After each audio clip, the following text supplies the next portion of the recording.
বন্দ্যোপাধ্যায় কিন্তু প্রথম দিন থেকে বলেছিলেন যে দোষীদের ফাঁসি চাই এবং প্রথম দিন থেকে এটাও বলেছিলেন যে মামলাটা যদি সিবিআইয়ের হাতে যায় তাতে আমাদের কোনো আপত্তি দেখুক।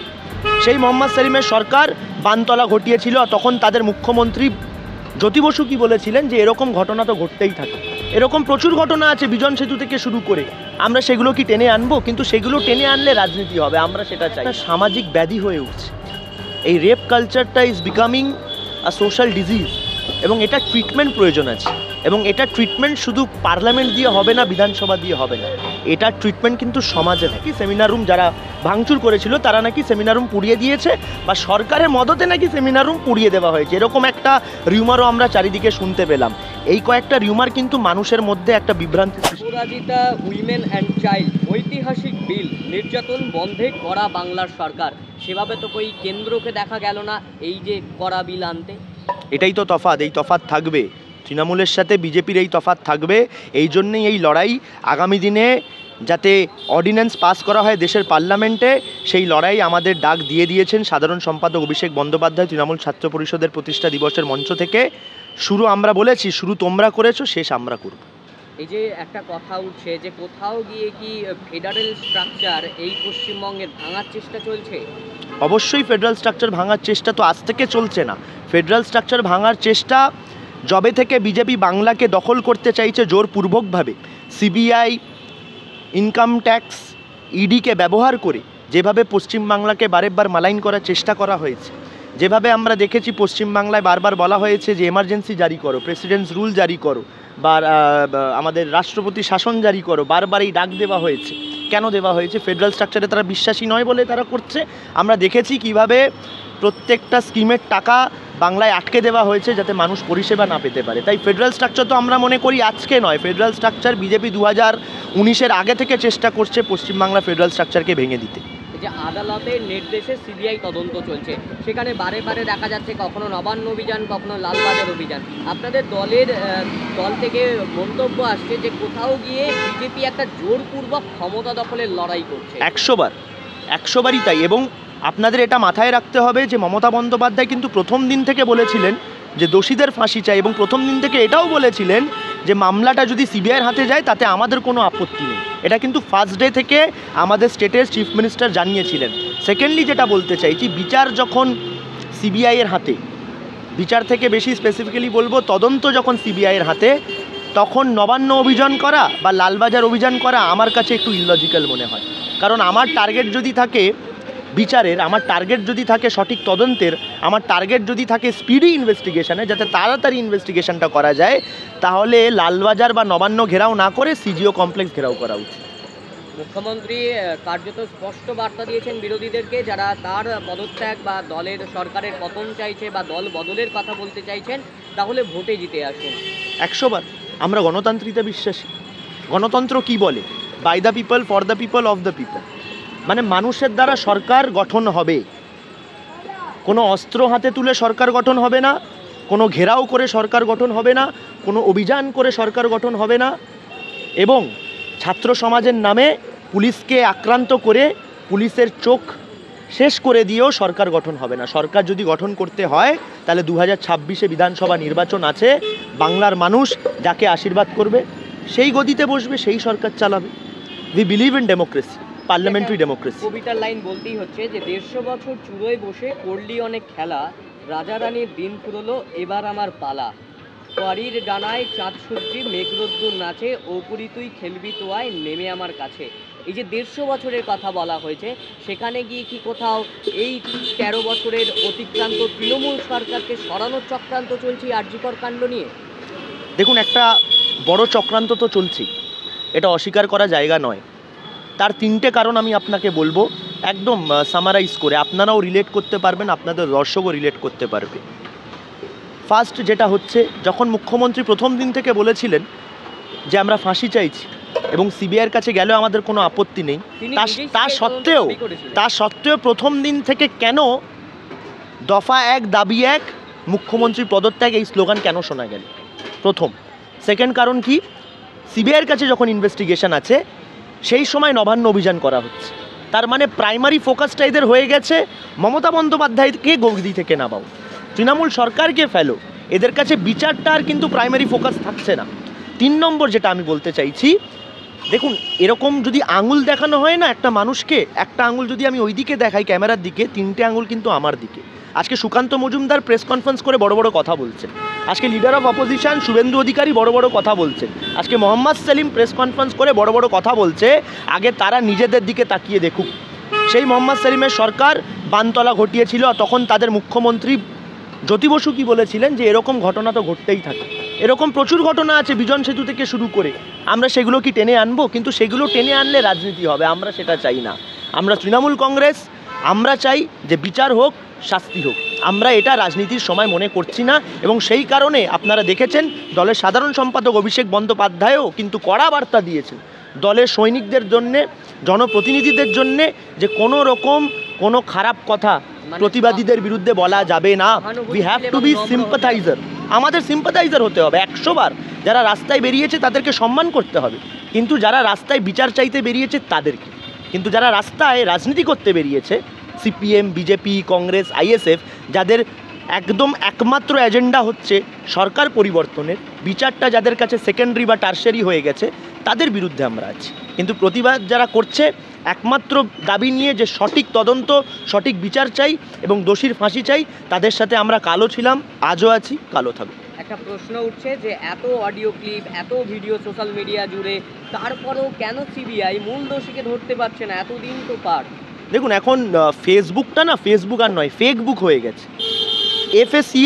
এফএসসির জায়গা হয়ে গেছে FAKE, ফেসবুকের জায়গা ফেকবুক হয়ে গেছে। এবং সবচেয়ে যেটা কনসার্নিং বিষয়, চিন্তার বিষয় এটা যে আমাদের মতো শিক্ষিত সমাজও যে কোনো খবর ফেসবুকে দেখছে, সেটার না কোনো অথেন্টিকেশন যাচাই করে, না সেটার সততা যাচাই করছে, না সেটাকে ভেরিফাই করছে, সেটাকে শেয়ার করে দিচ্ছে ইররেসপন্সিবল ওয়েতে। এটা তো শিক্ষিত সমাজ থেকে আমরা আশা করতে পারি না। আপনারা নিশ্চয়ই জানেন প্রথম দিন থেকে একটা অডিও ক্লিপ গোটা ফেসবুক জুড়ে, সোশ্যাল মিডিয়া জুড়ে ঘুরছিল। পরে কি জানতে পারলেন? যে সেই অডিও ক্লিপটা ফলস। কারণ যে দাবি করছে সেই অডিও ক্লিপে, ভাই তোমাদের কাছে যদি এতই তথ্য থাকে তা সেটা ভাইরাল করে লাভ কি? সিবিআই অফিস যাও, সেখানে গিয়ে তথ্য জমা দিয়ে আসো। তারপরে আমরা কি শুনলাম? সেকেন্ড গুজব 150 গ্রাম সেমেন্ট, সেটাও আমরা পোস্টমর্টম রিপোর্টে পরে জানতে পেলাম, যেটা আলটিমেটলি একটা ফেক নিউজ ছিল। 150 gram is the biological weight of the uterus, যেটা জানা গেল হয় না, সেটাও তো মিথ্যা ছিল। কিন্তু আপনি ভাবুন এই কয়েকটা মিথ্যা কথা, 150 গ্রাম সেমেন্ট। তারপর কি শুনলাম? যে সেমিনার রুম পুড়িয়ে দেওয়া হয়েছে। কোন দিন? 14 তারিখের রাতের দিন নাকি সেমিনার রুম যারা ভাঙচুর করেছিল তারা নাকি সেমিনার রুম পুড়িয়ে দিয়েছে, বা সরকারের মদতে নাকি সেমিনার রুম পুড়িয়ে দেওয়া হয়েছে। এরকম একটা রিউমারও আমরা চারিদিকে শুনতে পেলাম। এই কয়েকটা রিউমার কিন্তু মানুষের মধ্যে একটা বিভ্রান্তি সৃষ্টি করেছে। কেন? এবার আপনাকে বুঝতে হবে এই মিথ্যা খবরগুলো কেন ছড়ানো হয়েছে। তার পিছনে একটা প্রোপাগান্ডা আছে, যাতে এই গোটা মানুষের সেন্টিমেন্ট, অ্যাগ্রেশন এবং প্রতিবাদ, যেটা বিচারের দিকে ফোকাস হয়ে আছে, যেটা সঠিক এবং কঠোরতম শাস্তির দিকে ফোকাসড হয়ে আছে, সেটাকে যাতে ডাইভার্ট করে, সেই সমস্ত মানুষের ইমোশনস, রাগ, অ্যাগ্রেশন, প্রতিবাদকে যাতে ডাইভার্ট করে, ম্যানিপুলেট করে যাতে নবান্নর দিকে নিয়ে যাওয়া যেতে পারে, সেই কারণে fake news circulation, fake audio call circulation, সরকারকে ব্লেম করার জন্য 100 বার। দেখুন যে কোনো সরকারের আমলে এরকম ঘটনা ঘটেছে, তার মানে এটা নয় যে আমি ঘটনাকে ডিফেন্ড করছি। Let me be very clear, এই ঘটনা অত্যন্ত নিন্দনীয় ঘটনা, এবং এরম ঘটনা যাতে আমাদের মাটিতে আর কখনো না ঘটে, এটাই আমরা প্রার্থনা করি। কিন্তু প্রত্যেকটা সরকার, দেখো সরকার তো আইডিয়াল নয়, সব সরকারে আপনারা দেখবেন এরকম কোনো ঘটনা ঘটেছে, কিন্তু এটা প্রথম ঘটনা যেই ঘটনায় আমরা দেখতে পাচ্ছি যে শাস্তির দাবি থেকে বেশি, বিচারের দাবি থেকে বেশি দফা 1 দাবি 1 মুখ্যমন্ত্রীর পদত্যাগ শুনতে পাচ্ছি। তার মানে বুঝতেই পারছেন যে বিরোধীরা এতটাই নির্লজ্জ হয়ে গেছে পশ্চিমবাংলার মাটিতে, যে তারা এই সময় দাঁড়িয়ে সামাজিক কোনো সলিউশনের কথা না ভেবে তারা রাজনীতি করতে নেমেছে এবং মমতা বন্দ্যোপাধ্যায়ের পদত্যাগ চাইতে রাস্তায় নেমেছে। এদের থেকে নির্লজ্জ কেউ হতে পারে না। এরা কখনোই সমাজের জন্যে ভালো হতে পারে না, এরা কখনোই সুস্থ সমাজের আশা করতে পারে না, কারণ এরা এরকম ক্রিটিক্যাল সেন্সিটিভ সিচুয়েশনের মধ্যেও এরা পরিবর্তনের ডাক দিচ্ছে, মমতা বন্দ্যোপাধ্যায়ের পদত্যাগের ডাক দিচ্ছে। এদের ফোকাস আর বিচার আর শাস্তির দিকে নেই। এদের জন্য খারাপ লাগে, এই বিরোধী দলদের জন্য করুণা হয়, কারণ দিনের শেষে এরাও তো মানুষ। আমি জানি না এরা নিজেদের আয়নায় দাঁড়িয়ে তাকিয়ে কথা বলতে পারে কিনা, এরা নিজেদেরকে উত্তর দিতে পারে কিনা, এটা নিয়ে আমার প্রশ্ন আছে। কিন্তু আমি পশ্চিমবাংলার মানুষকে অবশ্যই সম্মান জানাই, স্যালিউট জানাই যে তারা এই বিরোধী দলদেরকে সাকসেসফুল হতে দিচ্ছে না তাদের মুভমেন্টকে হাইজ্যাক করতে দেওয়ার জন্য। নবান্ন অভিযানের দিনও আমরা দেখেছি ডাক্তাররা জানিয়েছিল যে আমরা নবান্ন অভিযানের পার্ট নয়, আমরা যাব না। আমরা সেম জিনিস আমরা দেখতে পেলাম যে যখন আপনার ডিওয়াইএফআই ফ্ল্যাগ নিয়ে যখন ভাঙচুর করা হয়েছিল সেদিনকেও ডাক্তাররা প্রতিবাদ জানিয়েছিল যে অরাজনৈতিক কর্মসূচিতে কেন পতাকা ব্যবহার করতে দেওয়া হয়েছে। ইনফ্যাক্ট কালকেও আমরা দেখলাম অভিজিৎ গাঙ্গুলিকে গো ব্যাক স্লোগান দিয়ে সেখান থেকে সরিয়ে দিল জুনিয়র ডাক্তার্সরা। তাদেরকে আমি স্যালিউট জানাই, because they are not allowing this political oppositions to misuse their protest or to hijack their voices. আমাদের শেষ দুটি প্রশ্ন, বিনীত গোয়েলকে আজই অপসারণের করার একটা সিদ্ধান্ত নেওয়া হয়েছে, যেটা বহুদিন ধরে দাবি ছিল সবার। তো বিনীত গোয়েল অপসারণ হচ্ছে, তাহলে তো সরকার সেই দাবি মানছে কোথাও গিয়ে। সরকার তো শুরু থেকেই আমার মনে হয় সব দাবি ডাক্তারদের মেনে চলছে। দেখুন, ডক্টর ফ্র্যাটার্নিটি এরকম একটা তরতাজা বোনকে হারিয়েছে এবং একটা ওয়েল এডুকেটেড ডক্টর যার সমাজে খুব প্রয়োজন ছিল, তার জন্যে শুধু পশ্চিমবাংলা না গোটা দেশের ডাক্তাররা রাস্তায় নেমেছে। এটা সত্যি খুবই রেসপেক্টফুল জিনিস যে একটা বোনের জন্য সমস্ত ভাই দাদারা রাস্তায় নেমেছে, সমস্ত ডাক্তার ফ্র্যাটার্নিটি লোকরা রাস্তায় নেমেছে এবং তারা শুরু থেকে যা যা দাবি করেছিল সমস্ত কিছুকে কিন্তু সরকার মেনেছে।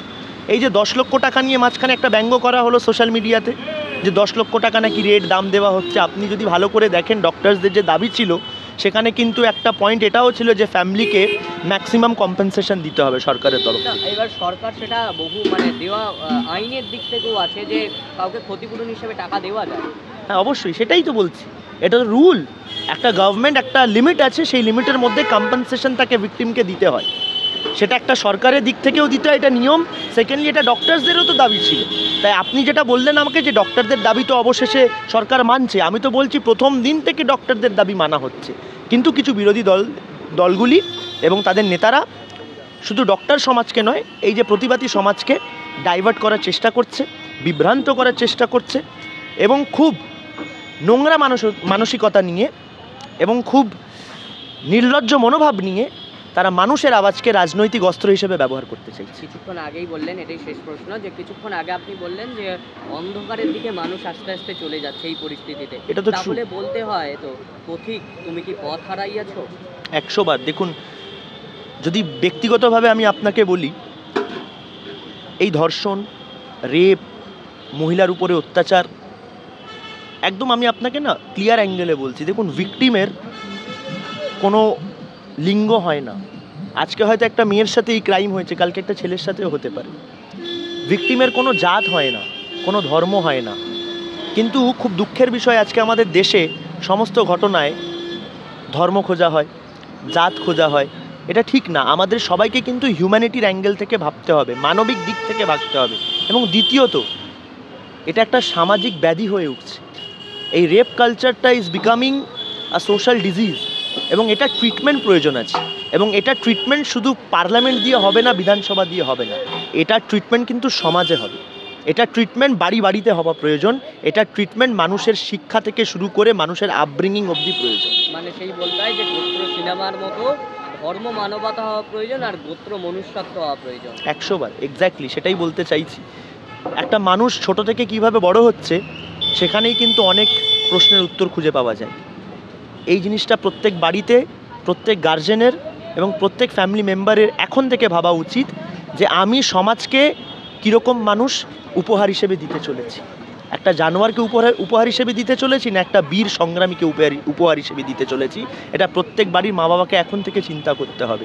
দেখুন, রেপ কালচারকে যদি সত্যিকারে আটকাতে হয়, যদি রেপ ফ্রি সোসাইটি বানাতে হয়, আইনের সাথে সাথে সামাজিক শিক্ষা, এথিক্স, বিহেভিয়ার, মোরাল অ্যাটিটিউড এবং স্কুলে আমরা যে মোরাল সায়েন্স পড়তাম সেটা শুধু পড়লে হবে না, নিজের মধ্যে অ্যাপ্লাইও করতে হবে। With each and every step আমরা যেভাবে সমাজে চলছি প্রত্যেকটা স্টেপে আমাদেরকে কিন্তু সংযত হতে হবে, প্রত্যেকটা স্টেপে আমাদেরকে নিজেদেরকে কারেক্ট করতে হবে এবং প্রত্যেক মিনিটে আমাদেরকে আরও বেটার হওয়ার, ইমপ্রুভমেন্ট হওয়ার আমাদের চেষ্টা করতে হবে। দেখুন, ভালোর কোনো সীমা নেই, ইমপ্রুভ করার কোনো লিমিট হয় না, এটা ইনফাইনাইট একটা প্রসেস। প্রত্যেক দিন আমাদের চেষ্টা করতে হবে আরও ভালো মানুষ হতে হবে।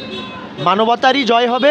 মানুষই পারে এই শয়তানদেরকে শেষ করতে, মানুষই পারে এরকম রেপ কালচার এই যে সোসাইটিতে চলছে বা যে কোনো ক্রাইম যে সোসাইটিতে চলছে সেই সোসাইটিকে রেপ ক্রাইম থেকে বাঁচানোর জন্য একটাই সলিউশন, ভালো হয়ে মানুষ হতে শেখো। প্রথমে মানুষ হলেই সমাজও ভালো থাকবে।